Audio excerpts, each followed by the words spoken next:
Hi, welcome to Heliotropes Ep7. My name is Julia. And my name's Kwadjo.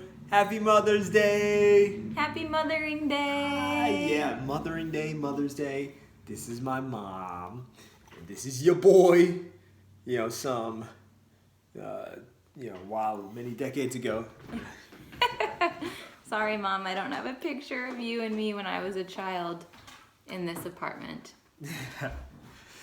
That picture is up and y'all can look for it in past posts.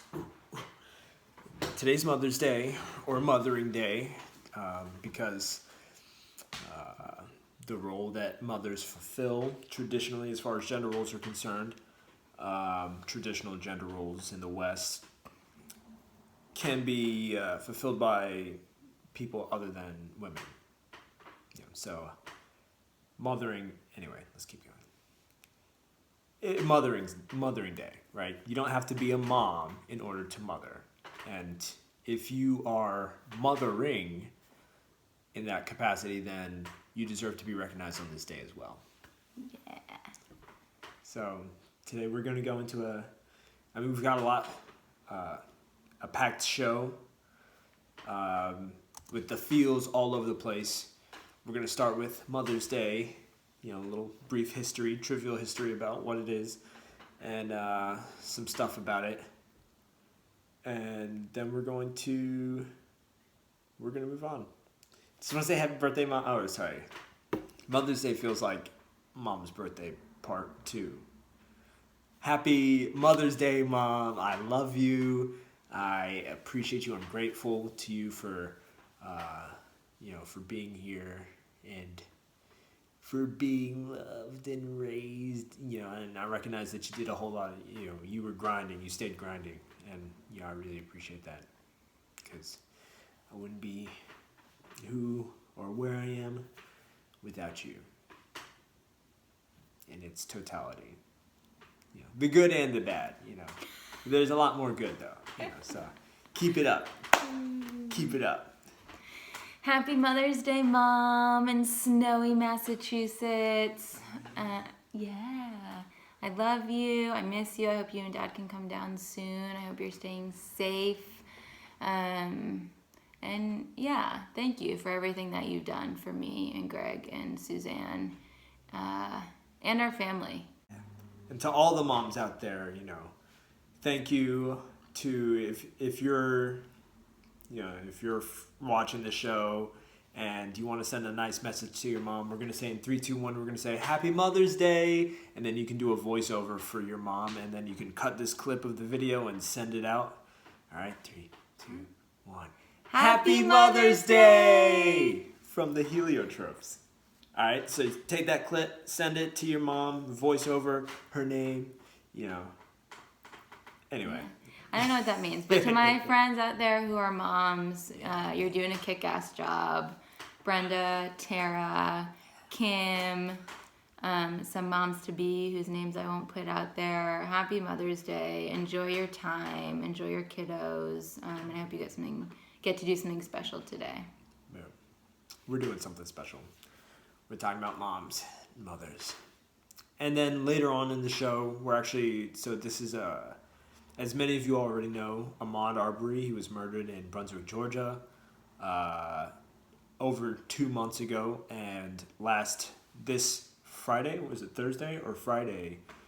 Friday was his birthday, and due to recent media attention behind his case, his murderers were just arrested. They were just picked up on either Thursday or Friday and taken to jail. Judge ruled that there would be no bail for their case. So we're going to talk about that, in tribute to him and to his family. And we're going to talk a little bit, not just about the case, but the broader societal implications of it, including what it means to be anti-racist, to do anti-racist work, why it is that so many people find that so hard, and, just a little tribute in general to African-American mothers of oppressed populations. And I guess we can do that tribute now, we know that it's rough, this is not, this case kind of once again exemplifies in a lot of ways the way that what a lot of people perceive as like personal trauma or like, you know, localized, compartmentalized trauma really radiates beyond that. You know, because Ahmaud, he was a son. And this is the thing, right? Like, black moms against police brutality or black moms against racism, right? That's a thing, right? Because, and I'm sure it's a thing in indigenous communities as well. You know, smaller organizations, because by percentage, the population of indigenous people in this country, by percentage, due to genocide, is a lot smaller. But these moms are always on the front lines of what is essentially humanitarian work. And it's an unfair burden because, you know, these communities, our communities, do take the brunt of abuse, right?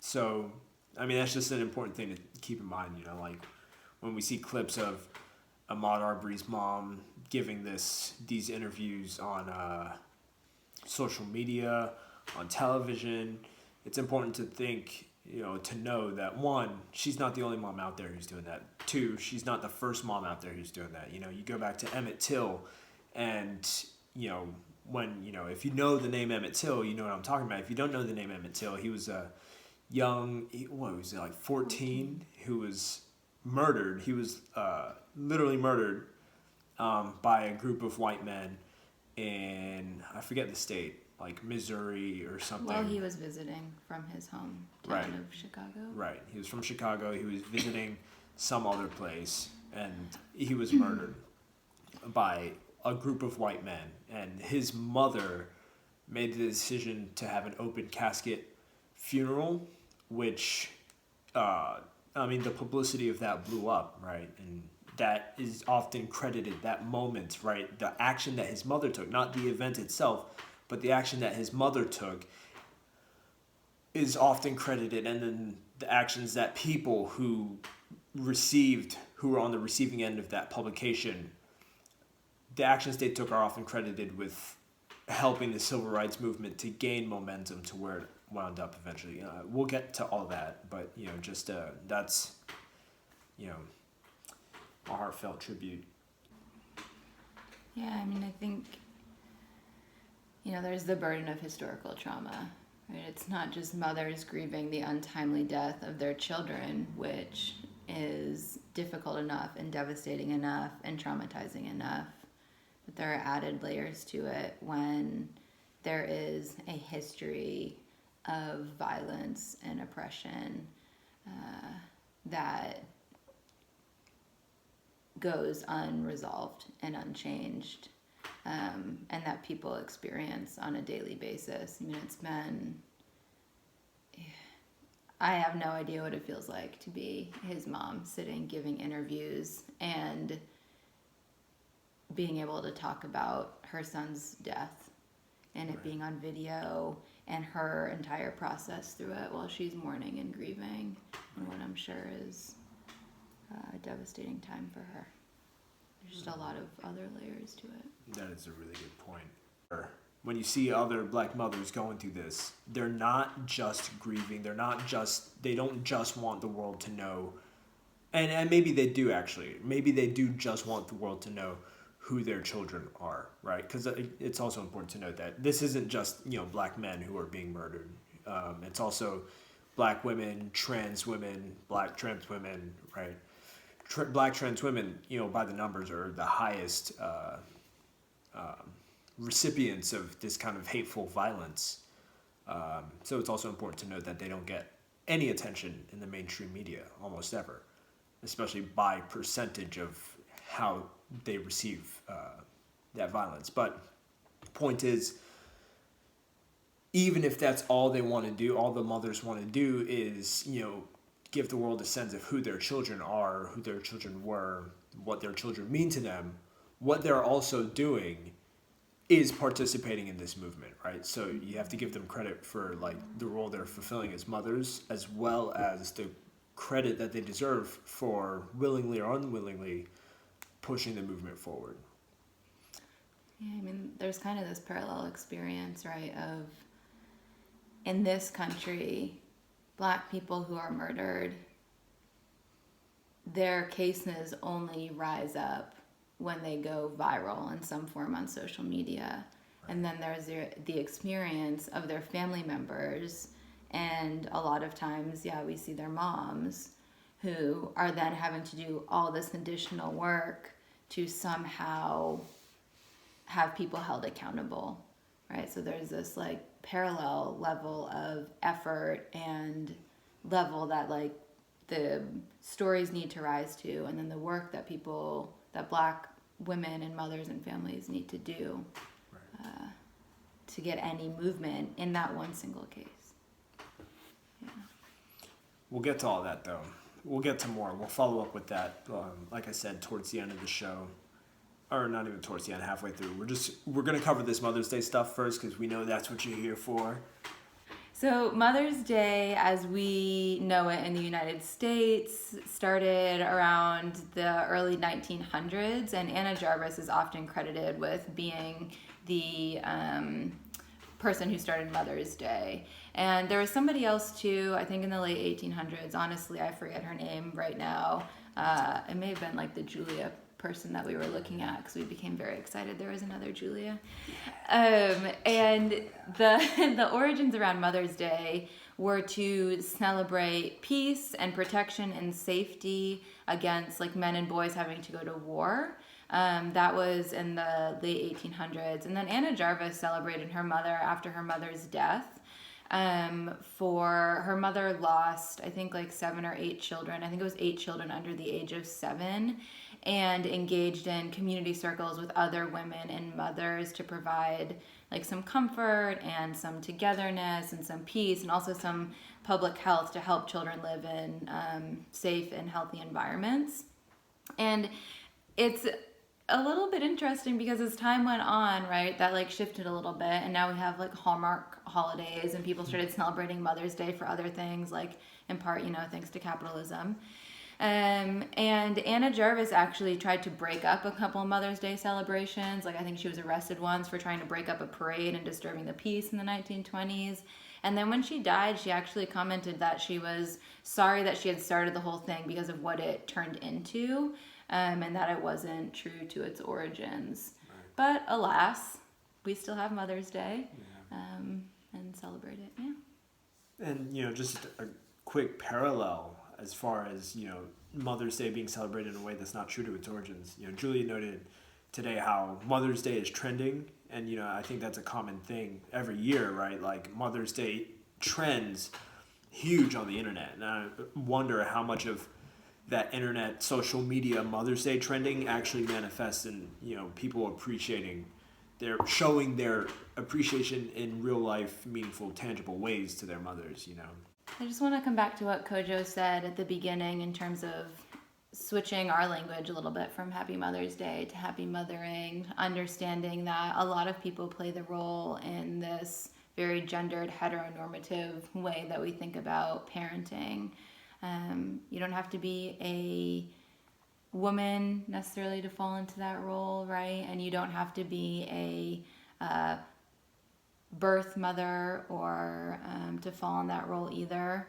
And we really want to extend, our warmest wishes and gratitude to everybody out there who is providing emotional support and nurturing and loving and raising their kids and playing significant roles in their lives. Right, we're going to shift into talking about Ahmaud Arbery and the greater implications of his death and the response to his death. His lynching, yeah. I will share the details, which I'm sure many of you are familiar with, but in case that you're not, so we're all, kind of working from the same place. As Kwadjo mentioned, Ahmaud Arbery was murdered on February 23rd of this year. He was 25 years old. He would have turned 26 this past Friday. And he was murdered while he was jogging. He was a black man, murdered while he was jogging by 2 men, but there were more than 2 white men who were involved. He was, if you've seen the video, you can get a pretty good understanding of exactly what happened. We are not going to be linking the video in our description, and we can get into that later.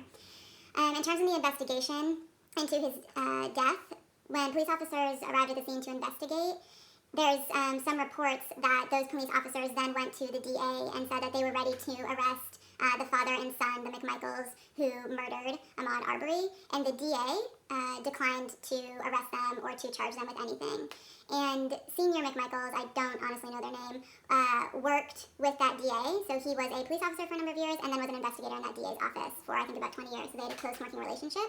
So she declined to have them arrested. And then she recused herself from the case, and then the case went to the second DA, and he also declined to have the McMichaels arrested. And it turns out there was also some connection between him and the McMichaels as well.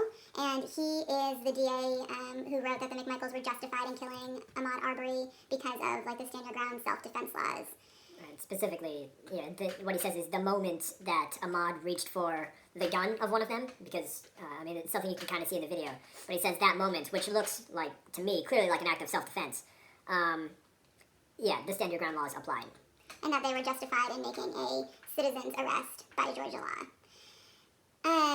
At this point, that DA has also been removed from the case, and the third DA, as Kwadjo mentioned, had the McMichaels arrested after the video went viral, after the case went viral and gained a lot of social media attention.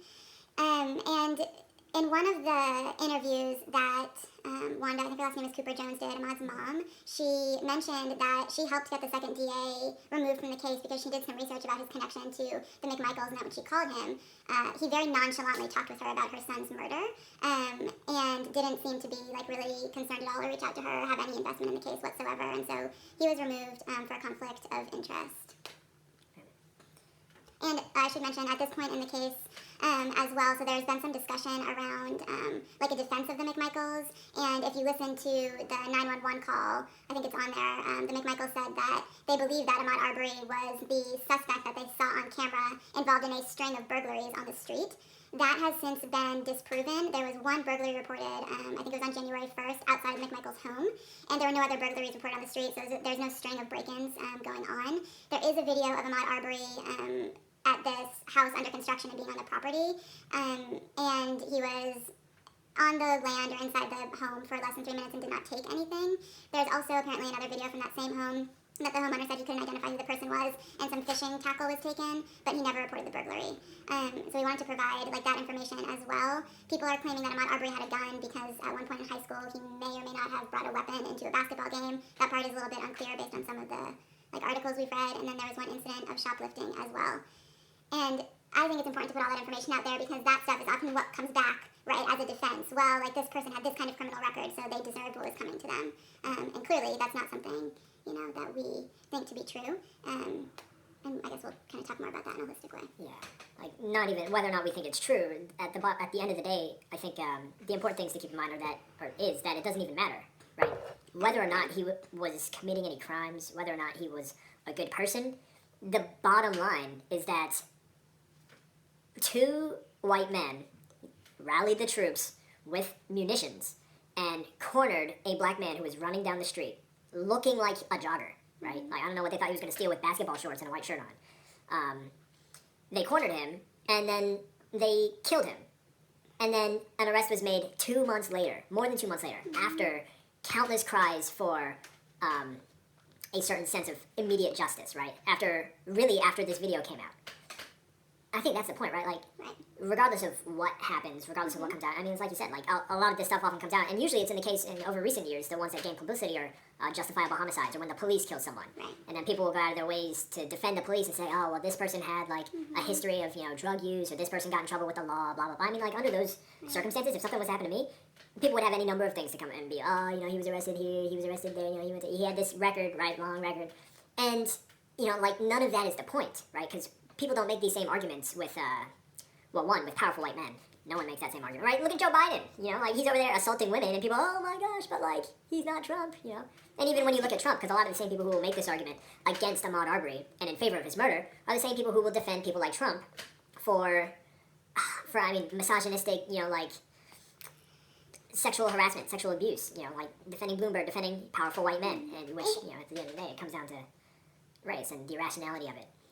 And the white men don't have to be powerful, right? I think a closer parallel is there really isn't a parallel because the person I was thinking of, shot up a church, right. Dylan Roof, who has managed to be taken alive and safe. Right. And so it's even white men, right, who aren't powerful but who pose a significant threat to people. Right. And yeah.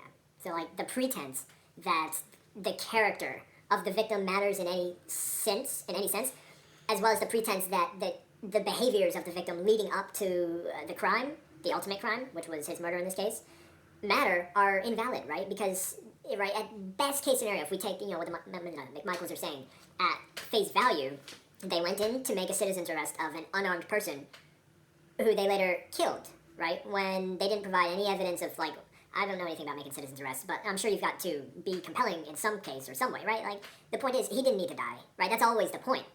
It's, whether or not they have a badge on, whether or not they're in blue, he didn't need to die. Yeah. So, one of the things I want to do real quick is talk about this idea of lynching and why so many people are comparing it to lynching. Before you shift into that, I also want to mention, since we're going into the lynching piece now, Georgia has no hate crimes legislation. Right. Which isn't a coincidence. And, that fits into, all of that, right, fits into this legacy, like Julia said, of institutionalized racism, right, the history of it, because that's all important to know. Like, why is this story coming out in Brunswick, Georgia, versus some other part of, right, like anywhere in New England, or, like in California, outside of Los Angeles. And, you can come up with all these reasons, but it's hard to believe that this history of institutionalized racism does not play a significant role in, like, at the very least, the fact that this guy thought he could get away with it. So, we'll get to that. But, as far as lynching is concerned, after the Civil War, there was this huge backlash of Southern whites to this newfound freedom that, formerly enslaved African people had gained from the Civil War. And, part of this backlash manifested because there was a movement to, it was essentially a reparations movement. This is probably the most mass momentum the reparations movement had, was the years immediately following the Civil War. And a lot of poor Southern whites got really upset, and, like, their new freed black, citizen brothers and sisters, because they were being left, out of the things. So part of their retaliation, or part of their response, was to retaliate. And this was a moment of terror in the history of, it was a continued chapter in moment of terror, right? Because now you have a free black population who had just gone from being enslaved and brutally whipped and raped, as a matter of course, every day, or, on a regular basis, to being freed as a result of this war. And then the people who were fighting to keep them enslaved get upset because now they're free. And they respond by launching this mass terrorism campaign, in which, literally terrorizing with physical and psychological violence these black families and black communities who are just trying to live, just trying to survive, just trying to literally enjoy this newfound freedom. Terrorizing them becomes a regular part of the culture, right? And you could argue that it was really never not a regular part of the culture, except before that terror specifically was reserved for, the slave masters, the people the property owners, right? And now that terror was distributed. The former slave masters could maintain that terror through things that we've mentioned before, like sharecropping, and legislation like black codes, Jim Crow laws to maintain segregated institutions, and to underfund and to neglect, right? But now the poorer, major property owning classes could engage in this terror, right? And they didn't do it through institutions like laws and shit. They did it through violence. So now you've got this culture of terror that pervades the South, right? Thousands of lynchings, or at the very least, thousands of murders. And lynching became black people by white people. And lynching became the symbol of that terror. Lynching involved a ritual. It was a ritual of torture, ritual of murder, and then a post-celebratory ritual. And that's part of what gave it this momentum into the symbolic category, where all you have to do is throw a rope on the yard. And now it's like, oh no, you know what that means. That's what I mean by symbolic. Lynching was symbolic of that terror. So you've got this culture of lynching, this culture of terror, and the ritual of lynching specifically, and I guess like other things, but again, specifically lynching, involved white men going around to gather other white men into mobs, hence the term lynch mobs, like large groups of white men, some of them as deep as 10,000 white people, right? And when I say white men, what I mean is white men were, tasked with doing, or not tasked, they were obliged to do the deed of torturing and murdering, but these were things that families came to, right? So, like, you look at some of these photos, you don't, like, a lot of them you'll see just white men, but a lot of them you'll see white families, literally children, like, and women, like... And they were publicized. And they were like, when I say, like, 10,000 deep, that's entire towns, not just one town, but, like, people, families, white families from towns across an area converging at a point to lynch a black person. It's really it's insane. So, and that's like on a grand scale. Not saying that it needs to be 10,000 people in order to count as a lynching, right? It could only be a few people. Right. Right, exactly. So, you take that and you take the torture of it, and you take the post, celebration of it, and then you take the fact that, there is no legal ramification for taking a life afterwards. You carry all those things over to 2020, and that is why we call this a lynching. That's why it's acceptable, like why it makes sense, right? Like, as a lynching, people would be like, oh my gosh, you're being so dramatic, it's not even a lynching, like, there was no string, no rope involved, and that's not the point. You'll see, right? These two men, one of them was a former investigator, like Julia said, for the DA in Brunswick, and him and his son got together, family affair, right? Bonding moment, got together to hunt this black man under the pretense of his criminality, which is a common thread in lynchings, right? You seldom saw a lynching or can read about a lynching in which it was a bunch of white people who got together, let's just go hang this black man because we hate black men. Also, important to note, they weren't just lynching black men, right? Black women, black children, literal pregnant women. There are disgusting accounts of lynchings that have taken place where they hang pregnant mothers and rip, literally, graphic content warning, literally rip the children out of the womb. And you can use your imagination for what they do with the rest of that stuff. It's disgusting, but like, this is the same thing. As far as lynching is concerned, family affair, father and son decide to go and round up at least one other person, right? Because there's Roddy whatever. The video person. Right, the person who recorded the video. And who also participated too beyond that, right? He tried to lock in Ahmaud. Right. And that comes out through the video, right? Anyway. And at least one other person's name who I've heard, they either reached out to or was present in the same car that the video was recorded from.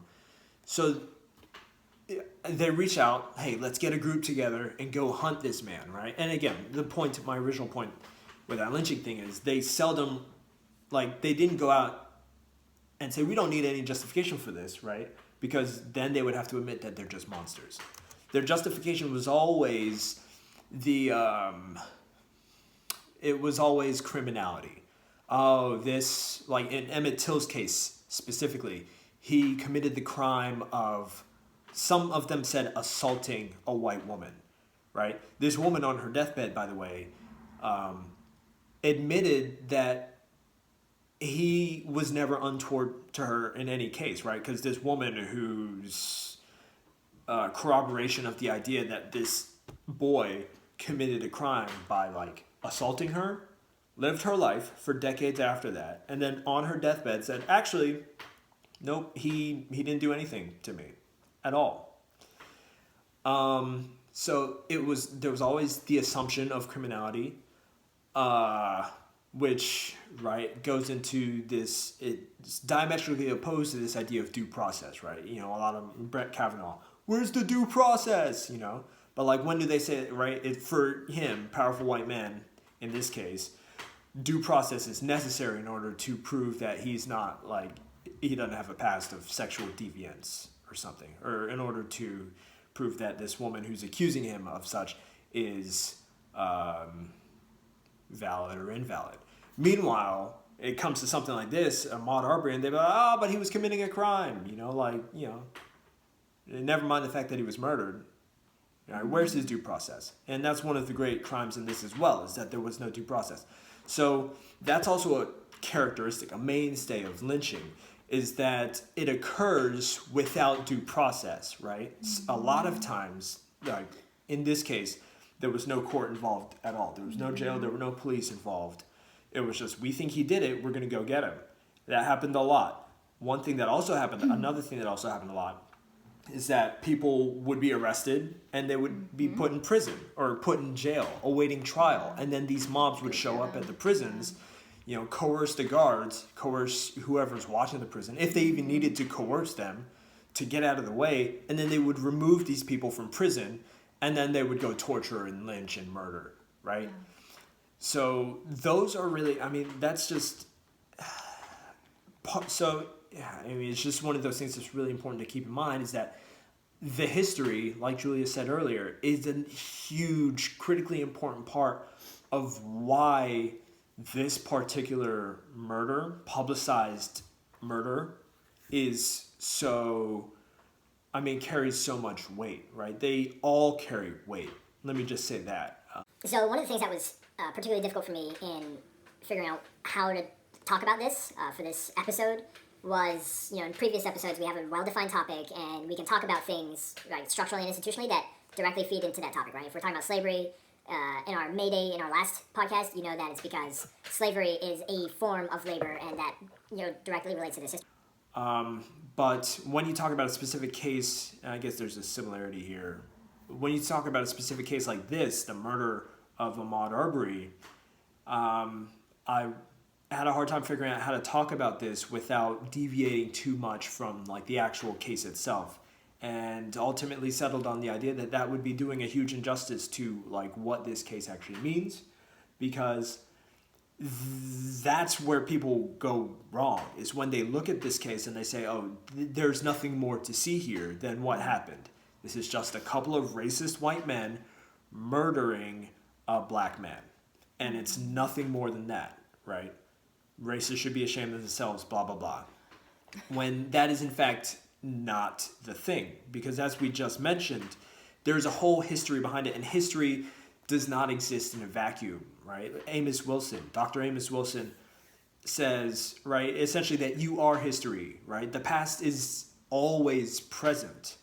You carry that history with you because everyone carries that history with them.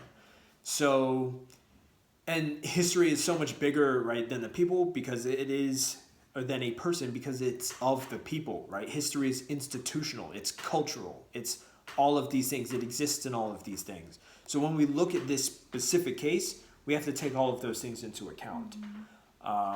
So what I'm going to talk about right now is white privilege, because that's another aspect of this that has been coming up a lot on social media, that's coming up a lot in discussions. And we're going to talk about what that is and why it's problematic. So, I mean, just as a really quick course of action, the issue of white privilege in this discussion fits in as a masquerade, right, to the true culprit of white pathology, right, which follows a model of racially woke thought, which pervades discussions of being aware and combating racism, but from within a racist paradigm. And that is to say that if the mission of the system is to survive, right, if the structure, according to those in power, of power is such that it self-perpetuates, then one of the things it makes sense to do, and one of the things we saw, especially after the civil rights movement, is that a lot of our conversations, really after every major racial shift in this country, the conversation shifts a little bit to disguise the racism as a means of getting out of racism, right? And white privilege is one of those. And real quick, just going to go into that, reading Oxford Dictionary definition of what privilege is. And then we're going to go into how white privilege manifests as far as how people see it manifesting in this specific case. White privilege, according to Oxford English Dictionary, is a special right, advantage, or immunity granted or available only to a particular person or group. A special right, advantage, or immunity granted or available only to a particular person or group. All right? That's what they say privilege is. So if we take white privilege, what we're saying is that it is the rights, advantage, or immunities granted to white people by this society. And what does that mean? In this case, how that applies is that at least two white men were able to go out in the middle of the day, broad daylight, on a Sunday afternoon or Sunday morning, the sun was up, and murder a black man, and then go home and be home and talk about what they did for more than 2 months before anyone cared enough to arrest them. That's what white privilege is in this case. Now, Diallo Kenyatta talks about this a lot. He actually put this on my radar, and I'm really grateful to him for doing so, because I've always thought of white privilege as one of those things that just didn't make sense, right? And it did come up a good bit in the Me Too movement in particular, and I think he uses this example, right? Like Brock Turner, if you don't know who he is, don't worry about it, but he was accused, several years ago of, I think, raping a white woman. But I'm not going to go into details. But the point is, he abused violently this white woman. And then he goes to court and receives some really pitiful sentence, right? Because he's like an Ivy League swimming guy, so hopeful and like bright future ahead of him, and it'd be a shame if this one instance, ruined his whole life. And what Diallo Kenyatta said is, where's the white privilege for the woman he raped? Like, and you think about white on white crime and what that means, and the point is, white privilege, what we call white privilege, ignores the pathological, abusive, violent nature. One, it does that. It ignores that nature of the behaviors that we're referring to as stemming from white privilege. And two, it creates a system in which, right, as he says, people want to aspire to white privilege, right? So, one, it ignores the brutal nature, right? White privilege makes it sound like, he right, and anyway. Like,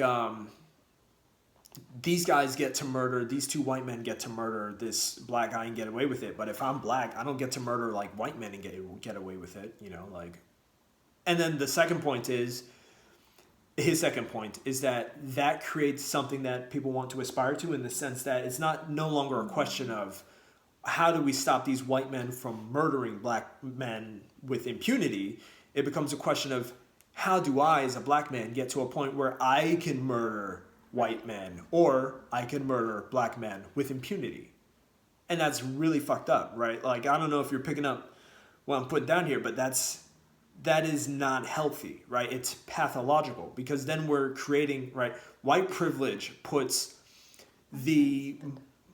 it puts whiteness at the top as something to aspire to, which is insane, right? It takes away all of the, what are essentially the sins of our system, right? The sins of capitalism, the sins of racism, the sins of sexism, the sins of misogyny and oppression and ableism, and it makes those things look like they're normal, right? So instead of looking for ways, again, to dismantle all of those systems and treat people more equitably and fairly, we're looking for ways to get to the top of the currently existing systems so that we can be free to oppress other people. It also filters through rose-colored glasses how white people look at themselves in those situations, right? Instead of switching language to pathology, or there's something like wrong with the white system that is inherent in me, it is, oh wow, look at all these unearned things that I get as a white person that I should like figure out how to stop getting, right? Which is a very different conversation than being like, wow, like look at how messed up I am, and I'm understanding the world because of my whiteness. Right. So it also positions like white people in a way that they have to do like less work, or can have a gentler time doing that work. Boom. And, one of the things I think about also, is police, right? Because as far as, white people coming across earned or unearned white privilege, it's like, if a police officer stops a white person and, right, if a police officer stops Julia and doesn't give her a ticket and then stops me for the same thing and then shoots and kills me, it's not necessarily that Julia earned the privilege to not die in that situation. Or even if, right, the police officer doesn't shoot and kill me, but they gave me a huge ticket, right, that I definitely can't afford. And because of, like, institutionalized reasons, they disproportionately give black men those tickets, which also, Institutionally, black men are also disproportionately more, less able to pay. Right, those tickets are more detrimental to black men as on a social level, societal level, than they would be to white women. You could make that argument, right? So it's what Julia has earned in that case is the right to. Well, I haven't earned anything. Right, exactly, yeah, and that's what I'm trying to say. It's like I was going to say something snarky and sarcastic, but yeah, like in that case, Julia wouldn't have earned it. So like. The idea that, white privilege is used in a way as to suggest that, white people have earned this thing or that thing, when in fact it's really what they will have earned in that specific case is the idea to have an interaction with the police that's more in line with what the police are supposed to do. Oh, I'm speeding? You can give me a warning, let me know, and then I'll try not to do it again. Right? That's way more in line than like police being punitive on a repetitive, like regular basis, which they are to people of color, and dishing out tickets. That's just not the way it works, right? And white privilege as a term, given the definition of privilege as is explained in the Oxford Dictionary, does not align with that reality of what we put the standard we hold white privilege to. So I do want to add, so I know that we're talking about like switching language, and it's also important because a lot of white people have pretty intense responses to white privilege, thinking, well, like I'm not privileged in any way because like I don't have money, or I still have hardships, or I still can't pay my bills, or like I can't afford the house that I want. And the point behind the term white privilege is that yes, of course, like many people across racial backgrounds struggle for many things. If you are white, you do not struggle with the whiteness, right? Like that is something that gives you access in a different way to a lot of different things that people of other racial backgrounds do not have. Right. Including like the ticket example of driving, right? Like, or any police interaction really, right? Like my experience and Kwadjo's experiences are very different getting pulled over by police officers or walking down the street at night and encountering a police officer, right? Like I'm not going to be fearing for my life in the same way that Kwadjo would be, or having the same fears perhaps. To that point, what Diallo Kenyatta does is he proposes an alternative to using the term white privilege that is more consistent with what we mean by white privilege, which in his case is white pathology, right? Or what I've started saying is pathological white privilege, right? Because the idea behind white privilege, not even the idea, we've already gone over that. The reality behind white privilege is that there's a pathological undercurrent in our society which sees whiteness and all of the terrible things it involves as the standard for humanness, right. For humanity, right? It equates whiteness and humanity. And if you're not white, then you're slightly, at the very best, slightly not human. And that's pathological, right? Like pathology is, something that's not quite right? And racism is not in the DSM as far as I know, right? Is it? No. Yeah. Okay. Yeah. It's not in any DSM. Be something. Right. But I mean, that's one of those things, right? It's essentially, so like what it does is it creates a way of looking at race specifically and looking at whiteness even more specifically as having pathological manifestations that are so essentially mundane, not even mundane, but deeply ingrained into our self-concept, into our identities, that we're perpetuating this pathology, we're perpetuating a harmful behavior in our everyday actions. And that's actually going to get into something else that I was going to talk about. So just keep that in mind. White pathology or pathological white privilege, but not white privilege, because that's misleading and it's I mean, it's perpetuating the system. Yeah. Right? Like of whiteness. Like if you're going to continue to use the language that is rooted in the racist system, then you are perpetuating the system. Right. So another thing I want to get to really quick is my cousin Jersey J, cousin Jonathan. He lives in New Jersey, and he reached out to me after this, and he asked me a question, right? Because I live in Georgia, and I don't know, he understands, right, that like these things play out differently. There at the very least there's a different dynamic at work being here in the South. So he asked, and he was curious about what I thought, and one of the things that he wanted to know specifically was if he thought that the murder of Ahmaud Arbery would spark anything positive or progressive in the black community as far as racial progress and racial tolerance. So Jonathan, if you're watching this, I want to let you know that I already let him know that, I thought about that question for a few days before I formulated a response, but, that I do really appreciate the question and the thought, right? Like reaching out to me to ask me that. In short, my answer is no.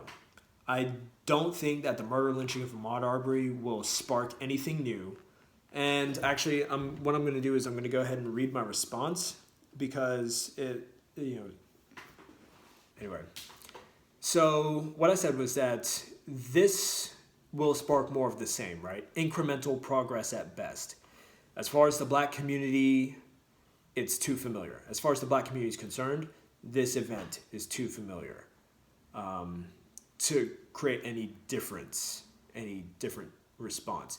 There's always the possibility that a particular event will radicalize our people to engage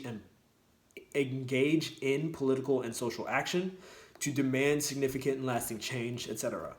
And every event should be that for all of us, right? Every time this happens, we should all be engaged in a way, right? It should spur more people to engage. That's how you build movement. That's critical mass. That's how you reach critical mass. But we've seen this so many times that while I hope we'll be appropriately radicalized, because you have to hope that every time, realistically, what feels more likely is that we'll put all of our collective energy into just getting justice, the bare minimum in this case. Then once it's settled, we won't have the bandwidth to pursue any further action collectively, which unfortunately will just leave us as vulnerable, just as vulnerable, to the next tragedy. So, I mean, that was my response. And a little bit about that, just background, or I guess context. Events don't cause change. This is another thing that Dr. Amos Wilson was really good about reminding people of, all right? So people's responses to those events cause change. The events themselves don't cause change. Their responses to the events cause change. And at this point, I have no reason to believe that people's response to the event alone will stimulate any significant shifts. And the idea that the event itself can cause a shift, because I mean, that's kind of a thing, right? We'll get into that. But the idea that the event itself will cause a shift, will cause some sort of change, right? The event that we just have to have that perfect victim or that perfect, event, perfect set of circumstances to cause change falls in line with a teleological idea of progress, specifically racial progress, in that progress will come in time, like if we just endure enough suffering and abuse for so long, then eventually things will change and people will be better and situations will be better. And that's just not something I can agree with, right? This is where Dr. Amos Wilson warns of the pervasiveness of this interpretation of struggle amongst African Americans. And he specifically warns against appealing to it, right? Because then it puts you in a situation where instead of being an agent of change, you're waiting for an agent of change to happen, right? And, like I said, events don't happen. Events don't change things. The way people respond to events change things. So if you think that change is going to happen, but you hope that change, right? What is it in Avatar? Aang said, hope is a distraction. Right? And I think at the end of the episode, the point was, hope's not a distraction. But in this case, it is, right? If you have this perspective on things, if you think things are going to change, but you're not willing to be a part of that change, if you're not willing to engage in your way, and it doesn't have to be grandiose. It can literally be in the way you talk to people, in the things you talk to people about, in the kind of media you consume, right? And what you go out, and we'll get into that later. But if you're not willing to do that, and you're also hoping that things are going to change, and this goes for people on both sides of the color line, but specifically for white people, right? Or not even specifically, but especially because white people are the people who are in the position to change things for any number of reasons that we can get into later. Then things aren't going to change, right? So this is for you, white people. It's for everyone, but I don't often do the speaking of white people thing, but this is one of those times. It feels important to kind of pause on that point instead of hurry past it and then talk about kind of the action piece or the what there's action against piece or for, because it's important to consider kind of what we were talking about before, right? The historical context and the struggle and how long, right? The struggle has been happening and everything that has accumulated over time. And the exhaustion in that and the traumatization in that, and to understand how well the system's working, right? People are often the system's broken, it's not working, justice isn't happening. But when you can create a system where people lose hope and lose motivation and lose energy and think someone else is coming, right? Like it's all working very, very well. Right. If you think the system's not working or the system's broken, you should also ask yourself, was this system built for someone like me? And not me specifically, but like ask yourself. Because unless you're a powerful white man, chances are it wasn't. Which means the system has never been intended to work for you. Which means it is working exactly how it's supposed to. Right? All of these things, here are the facts. Here's the situation. Here's what the system and the power structure looks like. Here's how overwhelmingly powerful it is. All right? And here's what it's working towards in the future. And people will be like, oh, okay, so like, what do we do to like prepare for that future? And his point is, you can do stuff now in order to keep that future from happening. You know, just because powerful people are making moves doesn't mean they're going to shape the future, because these systems, right, are kept in place in order to perpetuate into the future, right? It's not just like, you know, they're anyway, my point is, what you do now helps determine what happens in the future. Mm-hmm. Just because there are daunting forces, unimaginably powerful or established or entrenched forces at work today, doesn't mean that you can't do anything against those. Right? You have to assume that given enough people acting in a concerted effort, concerted fashion, the people have all the means they need in order to effect change. We just have to organize as such. Sounds like a nice meeting between hope and action. Right. Mm-hmm. I think so. So, speaking of action, what is needed for people to take action? As we already discussed, a heinous crime against black bodies is not in and of itself enough, right? Because history is littered with the blood of the bodies of people of color. If that was enough in any instance to create action or to create change, boom, we will have already done it. Mm-hmm. So, I mean, you know, this is a Fannie Lou Hamer quote, you know, and I think it's a really good, it's important. It's a really good quote, right, to keep in mind. Really good point is that what people need is to be sick and tired of being sick and tired, right? Because once you're tired of like, oh, you know, another black body, oh, another murder, oh, another lynching.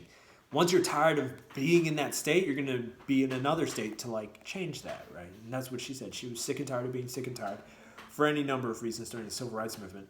So she got involved, she activated, and she organized, and, you know, she was a boss, right? So then, like, in order to, like, affect change, in order to take action, you need to know what to change, and you need to know how to change it, okay?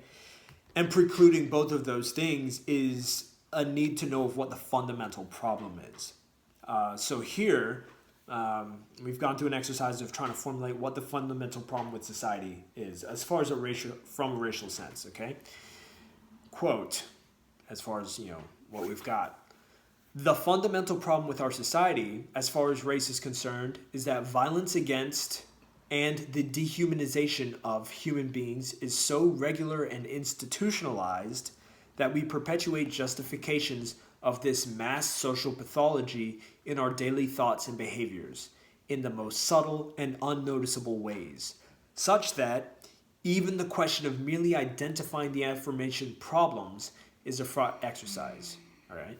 That's all to say that the core issue is that our indoctrination keeps us from seeing the problems, let alone solving them, right? Because every society has issues, right? What happens is that, you know, social progress is achieved when enough people can agree on what those issues are and how to go about solving them, that they can actually solve them. And America hasn't done that as far as race is concerned, right? There's been no point that I'm aware of, and, you know, I studied history quite, you know, extensively in American history, that, you know, the country as a whole, the people in power have been like, you know, this is an issue, we should take care of this, because it's the right thing to do. And going back, right, because that's often the thing people will say, oh, you know, like, black people should just get over it. Like, we've made all of these, you know, changes. Things have changed so much. And a lot of people on both sides of whatever ideological aisles will say that, oh, things have changed. So you should appreciate that. But it's a question of why things have changed, because if like at the core, things haven't changed because they're wrong, things have changed because they're convenient, then the core issues are going to continue to be wrong, and people are still going to feel, white people are still going to feel like it's acceptable to, or not even acceptable, like they're going to be able to get away with murdering a black man in the street in broad daylight on a Sunday, that's the Lord's Day, and get away with it, all right? So, just an example. The abolition of slavery, right? If the social, right, if society agrees that like slavery is wrong, abolitionists, like they were saying, slavery is wrong, it's a human rights violation, it's something we should be ashamed of. If society as a whole agreed with that, our society today would look so much different, right? It'd be, who knows how much more humanitarian. But the issue wasn't slavery, which abolished slavery. The issue was preserving the Union, right? It was not a humanitarian need for abolition. What's the result of that? We go into the Civil War, we abolish slavery to preserve the Union, and then we come out of the war and the Union is preserved. The South goes unpunished, again, to not alienate the South further, right? And then the culture essentially goes unchanged. Slavery turns into sharecropping. The culture of slavery turns into a culture of terrorism and lynching to subjugate black people, right? Prison. Yeah, well, we'll get there. Okay. But that takes us to the Civil Rights era, because that's the other term. That's the other time period where people are like, oh, so much has changed, right? All these concessions, you should be, so happy. And, right, the issue with the Civil Rights era, again, essentially it's the same thing, right? Eventually it manifested, it morphed into separate but equal. But the underlying issue there in separate but equal is that we are being treated differently. We're being treated as less than human, right?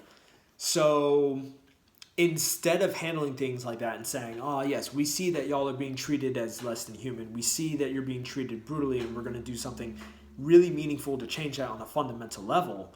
What happened was that the issue during the Civil Rights era turned into, it was an effort to save face, right? Like the government's dealing with a failing Vietnam War, right? And mass dissension. They're dealing with mass protests and mass civil and social unrest. So it becomes a pragmatic course of action to pass some legislation, right? And that's not to say that the legislation itself was frivolous or the legislation itself didn't do anything. But what did it do? It gave black people the ability to vote in a system where they still had no power to affect who they were voting for, right? That's frivolous. That is frivolous, So that's something to keep in mind. Fortuitous beneficiaries. And I think, the point that you're making around, like the argument of, well, things have changed. Look at how much different things are. Like, be grateful for that, right? Like, it's just such even the way that you say it, right, is just such a power distinction. Like, be grateful for those things that I gave you and don't ask for more. Right. Like you can't ever come up to my level. Or to like the white, like my level as a white person, right? Or like be white, like you'll never fully be there. Right. So just be grateful for what you have instead of like, okay, well, what do you want? Or like, this is what we have, like, let's give you that too, right? Like that's a much different conversation and understanding of how things should operate and what change actually means. Right. Boom. There you go. From the dot. And then, and then what you said about prison and mass incarceration, that's another example of something that came out of the Civil Rights era, right? Like, it was a direct result of the Civil Rights era, is that backlash, right? How do we maintain power now that we've conceded a little bit of it? We further criminalize or recriminalize black people or people of color and then put them in prisons where they have no rights again. And, modern manifestation of all this stuff, bless you, is the Black Lives Matter movement, right? What institutional changes, you tell me, what institutional changes have there been around this, right? Around the Black Lives Matter movement? There have been none, right? Because the people in power, the dominant power structures in the society, don't see any reason to concede any significant anythings to the struggle, right? There's no reason to appeal to the struggle or the people struggling because they have nothing to gain from it, right? And that's a really common course.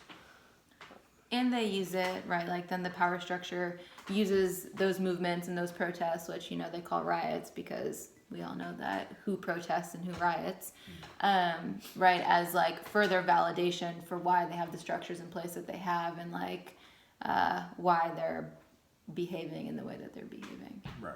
Yeah. They do these things, they do what's the right thing in order to save face and maintain power. And just to give you an idea of what that can look like in a macro scale or in a micro scale, organizational scale, what doing the right thing to maintain power can look like is it can look like multiculturalism or diversity, right? George W. Bush had he had one of the most diverse cabinet coalitions in American history, right? That doesn't mean anything because he was also a new conservative warmonger. Also important to mention that people often use diversity and multiculturalism to discuss having groups of people with different races as opposed to the full spectrum of identities. Right. It can look like publicly replacing a problematic person, right? So you replace one cog within the machine and that can be spun to make it look like you've replaced the entire machine when you've actually only replaced the cog. Mm-hmm. Or it can look as simple as changing the words one uses to describe things without actually changing the actions around them. So that's those are just a few of my thoughts.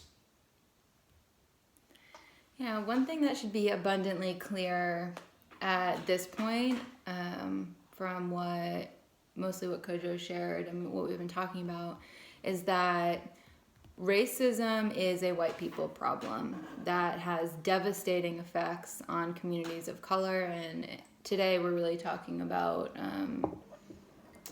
Black communities and the impacts that racism has on Black communities. And because racism is a white problem, that means that the solution also has to come from white people, right? And so I want to talk a little bit about that. Are you having a thought about that?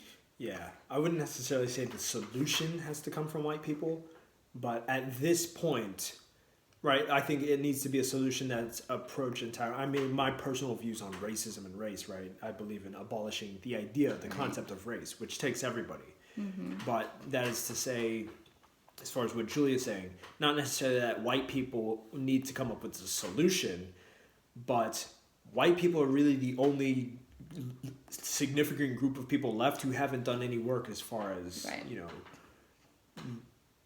figuring out race and how their whiteness fits into perpetuating the violent machine of racism. So yeah, and I think that's what I mean around the solution, right?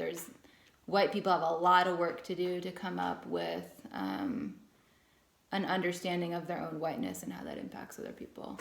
Yeah, that's an important clarification to make, because there have been plenty of proposed solutions that if white people would just listen to and enact and get on board with, right? Like we probably wouldn't be talking about the death of Ahmaud Arbery today. Yeah. Oh, just real quick. Quick shout out to Yodoye Travis, comedian in New York, and he actually hosts a podcast called Dark Tank, like Shark Tank, but Dark Tank, in which a panel of esteemed African-American judges rate the solutions to racism proposed by white people. So if you want to get in on that, I'll link it below. It's in the description. Dark Tank. Check it out. It's pretty funny. Continue. Okay. I mean, it's also problematic in its own way, but just keep listening to this podcast and we'll be able to negate some of that.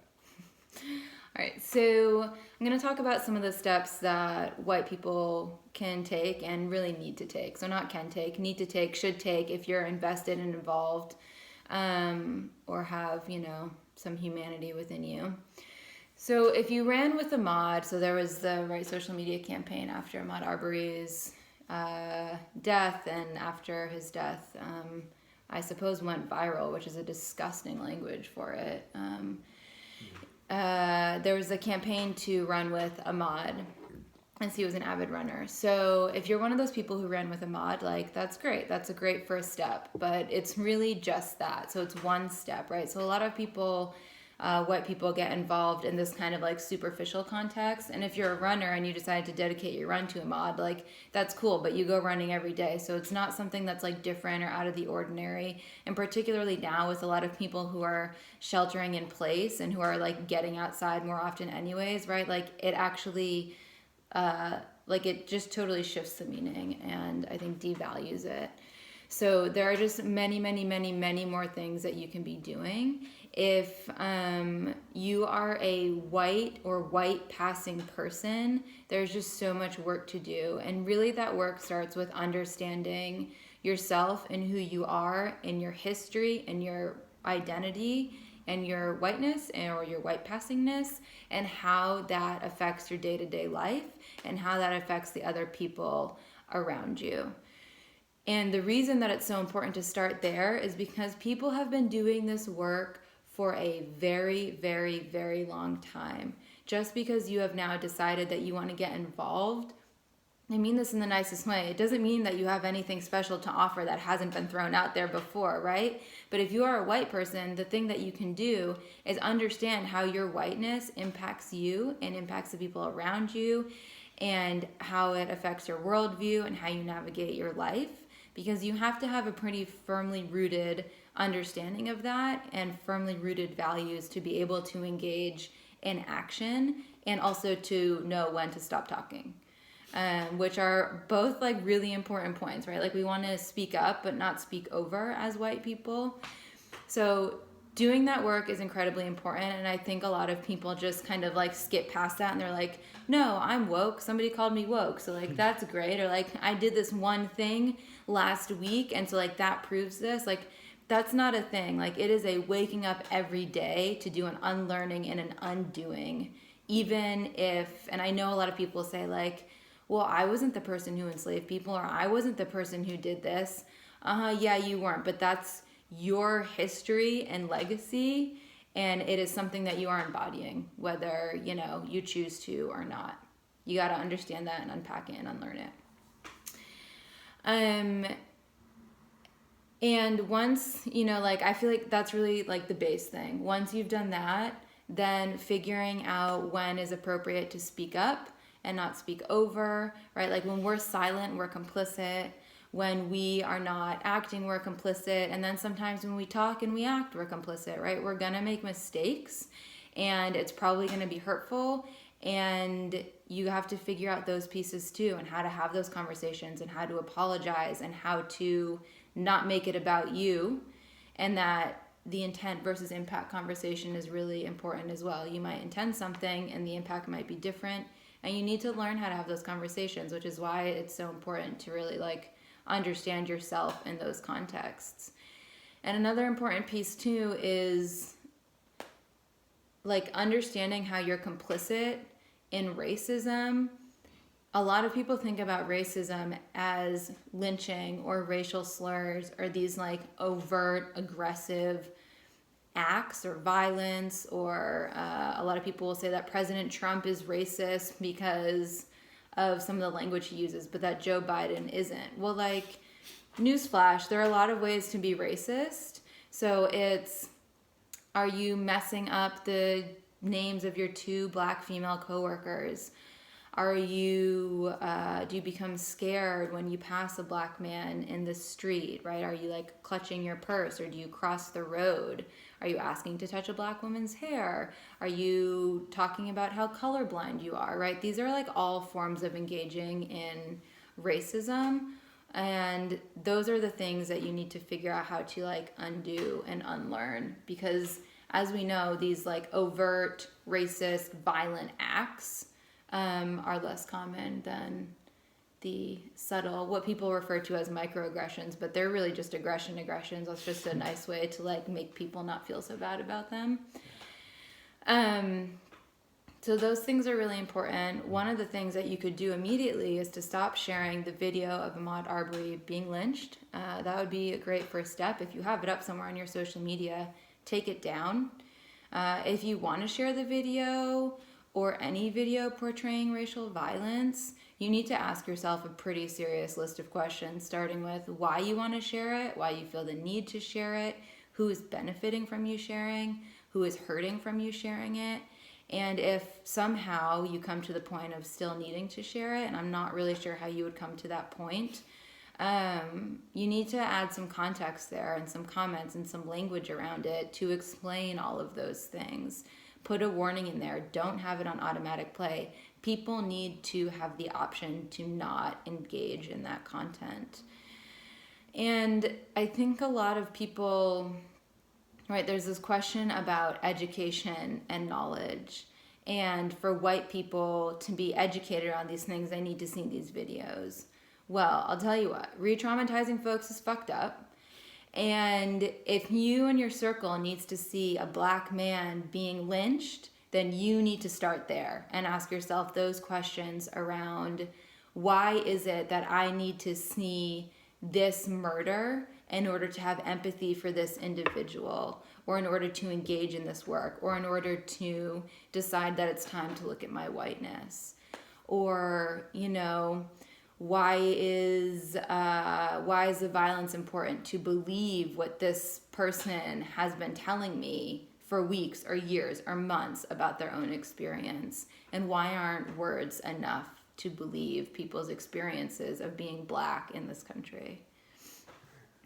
So that's one thing that you can do, and to ask all these questions. And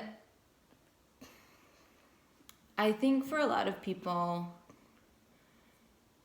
and I don't know what your thoughts are on this, I'd be curious, excuse me, that it's a lot easier to sit in the space of, I don't understand why this keeps happening, and in this helpless space.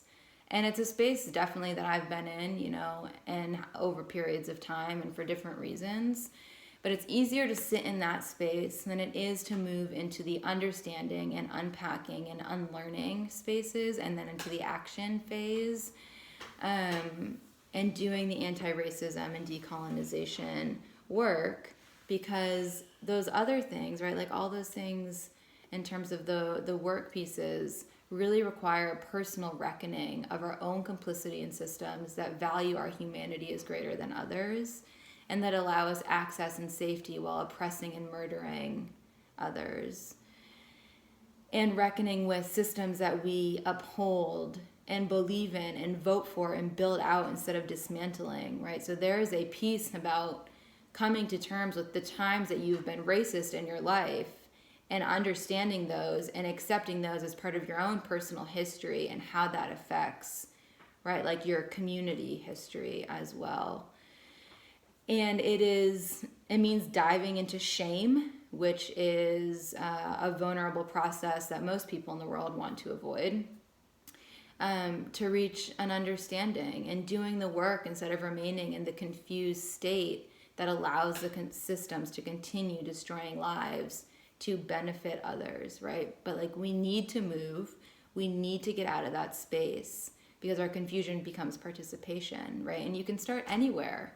If you are in a place where you're defending the murderers, I don't know who watches this really in totality, but if you are in that space, or if you have friends who are in that space, or family members in that space, and you're defending the murderers, ask yourself why, or ask them why. And I don't mean in a judgmental, like flying off the handle at them why, but like genuinely ask them. And a lot of people, at least what I've read, are saying, well, the McMichaels were protecting the neighborhood. Okay, go further. From what were they protecting the neighborhood? And if the answer is from black people because they're criminals and they're dangerous, you can't afford to shy away from that if you want to engage in this work and create actual change. That is a place to start. It is not a place to start that people want to say out loud ever, most people, right? Like, that's not something people want to freely admit.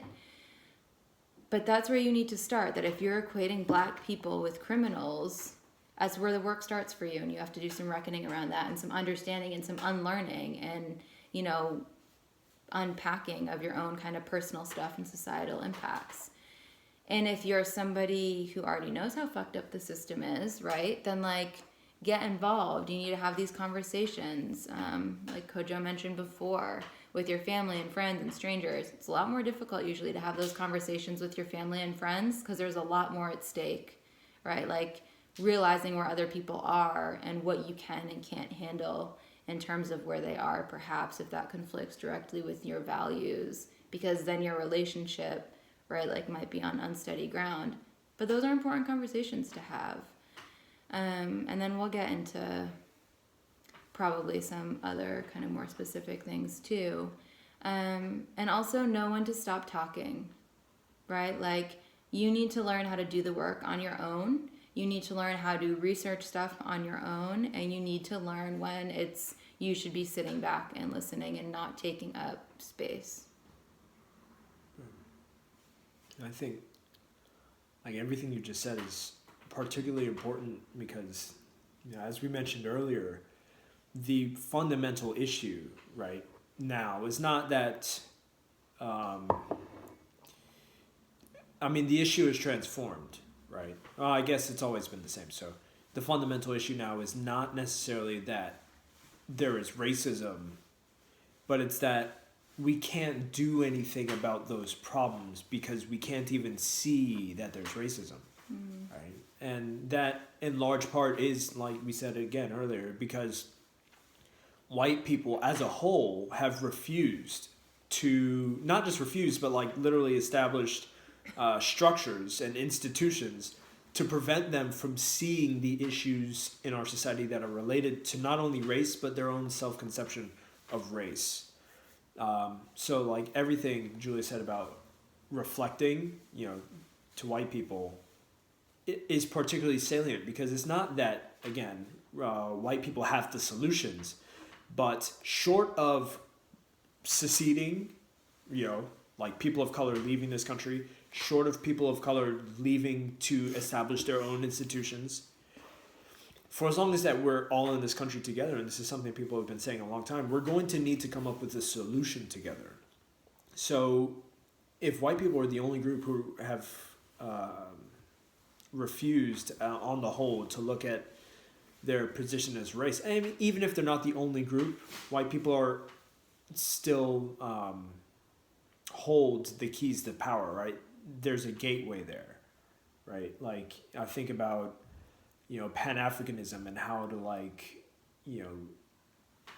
achieve independence or achieve, states of self-determination in Africa, where, Africans are obviously the majority of people on that continent. But the people in power on that continent are white people who are in charge of white corporations, or people of color who are working on behalf of those white corporations in order to keep those white corporations in power, right? So it's like, this piece is crucial, right? A lot of people of color will say, white people aren't necessary for this equation.